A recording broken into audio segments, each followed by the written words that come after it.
Hi there. I hope you're having a wonderful day this beautiful October. I'm Fionuala, and you can most often find me at Cottage Gardens of Petaluma.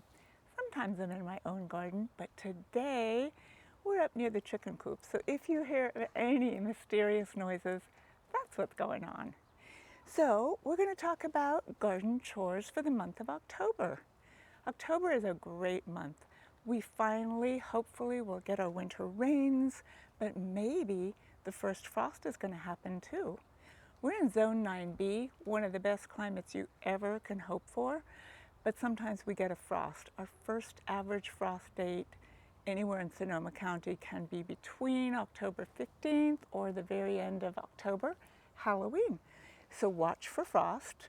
But the other kinds of chores that you're going to want to think about is planting wildflower seeds, planting garlic, planting your spring blooming bulbs, dividing your perennials that have bloomed in the spring and the summer, amending your soil for next year's planting, watching for bugs, watching for aphids, slugs, and snails, and feeding a few different plants. We're going to talk about that throughout the video, but I just wanted to welcome you back, or welcome if it's your first time here. If you like to start your own seeds, you will have wanted to start all of your brassicas way back in August.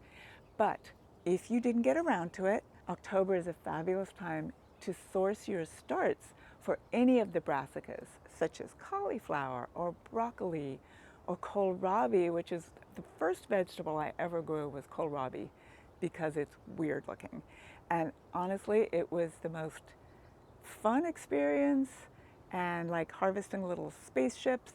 And it was just like the coolest thing. And my kids, it was the first veggies they ever got to grow too. So if you've not grown kohlrabi before, now's the time to plant it.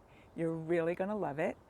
But yeah, to get back onto the brassicas, to plant cauliflower, broccoli, kohlrabi, any of the kales, broccolini, it's wonderful. And then escarole. Let me talk about escarole for 1 second. Winter vegetables, like your leafy greens, it's always so wonderful to have a little bit of bitterness thrown in there.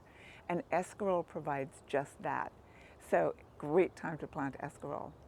Just go for it. We have a few different varieties here. Some are a little milder than others. So if you love your bitters, go for the radicchio. If you love something a little milder, go for our milder escarole called Eros. Beautiful, beautiful plant. We've also got some great lettuce varieties, all of which are downy mildew resistant. And all the veggies I've got for you right this second, perfect to plant them right now. So come on in and get your fall gardens going. We've got gorgeous weather. We're at the tail end of a heat wave. It's going to cool down. Really good time to plant. Hey, I forgot to mention, October is a really great time to plant pea starts also. Another great October chore, and actually really, really important, is to plant your spring blooming bulbs. If you want fabulous color in your garden next spring, now is the time to source your bulbs and plant them. So we just got our bulbs in, and among my favorites are the narcissus, the whole daffodil family, and of course ranunculus. What I think is really important to do with any kind of spring blooming bulbs is to plant them in multiples so that you get a lot of dramatic color all at once rather than a daffodil here and a daffodil there. So yeah, plant as many as your garden can fit all in one big swath. It's going to be totally amazing. So one of the things about planting a spring blooming bulb is you want to make sure it's fertilized. You want to plant your bulb at the right depth, but also make sure you pop a little fertilizer into the bottom of the hole at the same time as planting your bulb. Bone meal is really important. So when you've dug the hole for your bulb, and we'll talk about depth of hole in just a second, you want to put a little bit of bone meal in the bottom of the hole. They're also recommending, in some of the studies I've read lately, pop a little bit of this in there too at the same time. It's really going to help your bulb take off, get all that growth going, and fabulous blooms. Let's talk about planting depth for just a second. Now, obviously, you would not plant a daffodil bulb at the same depth as you would a ranunculus. Just look at the size difference right here, and think about what these plants might need, planting-wise, depth-wise. So your daffodil around here in zone 9B, you're going to want to dig a hole about 4 inches deep, put a little bit of the bone meal and rose and flower food in the bottom of that hole. I usually do between 1/2 inch and 3/4 of an inch of fertilizer in the bottom of the hole. Sprinkle a little bit of dirt on top of that, and then plant your bulb, your daffodil bulb, right there on top of it. May be obvious to a lot of people, but newbies, maybe not. You want the pointy end up, the little roots down. Then you tamp soil back in on the top of it, water it in well, and just sit back and wait. And don't forget where you've planted your daffodil. I've made this mistake a few times. In the winter, I just forget that I planted the daffodils, think about planting something else there, and dig right through my poor little daffodil. So mark the spot. Put a plant marker or plant alyssum over it, because your daffodil can definitely come up through the alyssum. And just pay attention to where you plant your daffodil bulb. Ranunculus is a whole other thing. These are tiny little creatures that look a little bit like spiders. You're going to plant the spidery legs down. You're going to plant these about 2.5 to 3 inches deep. Around here, that is a better thing to do. Again, you dig that hole 3 inches deep, put a little bit of bulb food or bone meal or combination bone meal and rose and flower food. Pop this down, little spidery legs down, tamp soil over it, and water it in.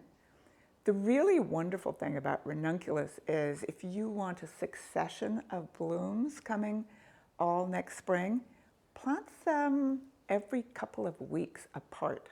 So you're going to have blooms for months next spring. All the other bulbs I've got to plant right now, we've got freesias, which are amazing. Just think of that fragrance. Main thing I want to tell you is pay attention to the size of the bulb or the corm. Check the back of the packet. It'll give you some advice too. And plant accordingly with some fertilizer and water, and plant en masse. You will just be so happy with the results. Bulbs are perennials. Everything I've got here will keep coming back year after year. One of the most amazing things about them is this year you might plant one daffodil bulb and get one beautiful bloom, or maybe two, from that one fabulous bulb. But next year, after the foliage dies back and it rests over the winter, what's going to come back the year after is double or triple what you got this year. And each year gets better and better. They are such a fabulous thing to have in the garden and welcome spring so nicely every year. A lot of people ask me, do you need to put these bulbs back into the fridge and pre-chill them? That is a really good question. We've all read about it, but the bulbs that I get, and I am presuming almost every nursery and garden center around Northern California, they arrive pre-chilled. So there's no reason whatsoever to stick them back in your fridge. As with any other kind of a plant, it's a very good idea to get your bulbs started off in good, rich, well-draining soil. Gophers tend not to like daffodils or tulips or freesias, but at the same time, if you have an incredibly, active gopher population, it might not be a bad idea to plant your bulbs in pots or in gopher cages. In my particular situation, I have a lot of gophers. They don't tend to eat the bulbs, but they tunnel around them. And that causes too much aeration going on, which does affect the bloom production. But, they don't eat them. That's not their first choice in food, so that's really good. October generally signals the first rains of the fall. So as far as that goes, watch out. If you plant your bulbs today at the end of our heat wave and it doesn't look like it's going to rain for 3 or 4 weeks, you do want to give your bulbs some water. Once the fall rains start up, you don't need to. You can just let the fall and winter rains keep those bulbs hydrated, keep them watered, but do keep an eye on it just in case there's a prolonged dry period or the rains stop entirely, which fingers crossed, they're not going to do. Another great October chore, if you want to call that, is to plant some flower seeds. And the flower seeds that you can plant right now are sweet peas. In fact, you really should be planting sweet peas right now because, again, the fall and winter rains get those roots nicely established. The plants get all leafy and green and start their growth, and then they absolutely take off in spring. So sweet peas, fabulous thing to plant right this minute. You can also plant bachelor buttons, calendula, snapdragons, larkspur and delphiniums and love and mist. They're all cool season flowers, and they really, really take off and shine all fall, winter, and spring long. We live in a fabulous climate. I know I've said it before, but Zone 9B must have the best weather of anywhere in the world, to be quite honest. So we can garden all year long. Not only flower seeds, but we can plant vegetable seeds all year long. The veggies that you can plant right now, you can do arugula, radish, beets, carrots, lots of lettuces also really do very well planted right now, but be careful when you're shopping for lettuce seeds to go for winter hardy varieties or varieties that are able to withstand downy mildew. Because our weather is changing, our first average frost date around here is end of October, end of this month. So you got to keep an eye out for that. So when you're picking your lettuce mixes, go for the ones that do better in the winter and that have downy mildew resistance. But yeah, you can do so many different seeds in your vegetable garden right now. Kale and Swiss chard too. You can have winter greens all winter long. As for starts though, you're going to want to get your broccoli, cauliflower, and all the other brassicas in start form because those seeds should have been planted in August. In the vegetable garden, what you're going to want to do is to keep harvesting for as long as you can do it. Your tomatoes, your squash, everything's coming towards the end. So keep harvesting for as long as you can do it while the fruit still tastes great. Tomatoes start tasting a little bit funny once the nights get really cool. It hasn't happened yet, but any day now it's going to start. So keep harvesting. Clear away any spent plants. Any of your plants that are close to being done or done, pull them out. Get them out of there. Make space for the fall and winter veggies you're going to be planting. Your greens, your brassicas, your peas, your onions, and your garlic. October is a fabulous time to be planting garlic. We'll talk more about that another day. October is still a great time in the cutting garden with lots of blooms still to choose from. In our garden here at Cottage, we've got marigolds, there's zinnias, there's all kinds of things. And the more you pick, the longer your plant will keep producing, at least until the frost hits. If you're concerned at all about disease when you're pulling your plants out, make sure that you get all of that debris into your actual garbage rather than compost, because you don't want to overwinter any spores if you're concerned about it. In your rose garden, you're going to want to continue deadheading.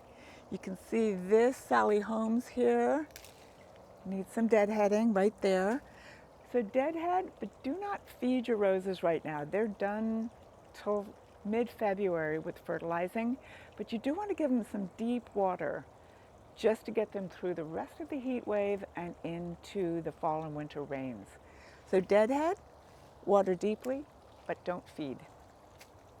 In your shade garden, it's time to wander around and have a look at your camellias and your rhodies and your azaleas. Prune off any dead growth that there is and have a look to see how the buds are developing. You can see on this rhodie, nice fat buds. It's time to Feed your rhododendrons, your azaleas, and camellias in October. Don't leave it too late though. You want to give it the nutrients it needs now so that next spring, when those buds start exploding, they're going to be so full and happy and colorful. Thank you so much for watching. I hope this was helpful to you. One thing I did forget to talk about is plant natives. This is a great time to plant native plants, shrubs, and trees. Those roots get in the ground and they get all established before next spring comes along. But anyway, I digress. I could talk for hours. Thank you so much for watching. Please come on in and visit. That's always the best experience you could hope for. But you can email me anytime. Check out my Facebook, check out my Instagram, but keep on watching. Happy gardening!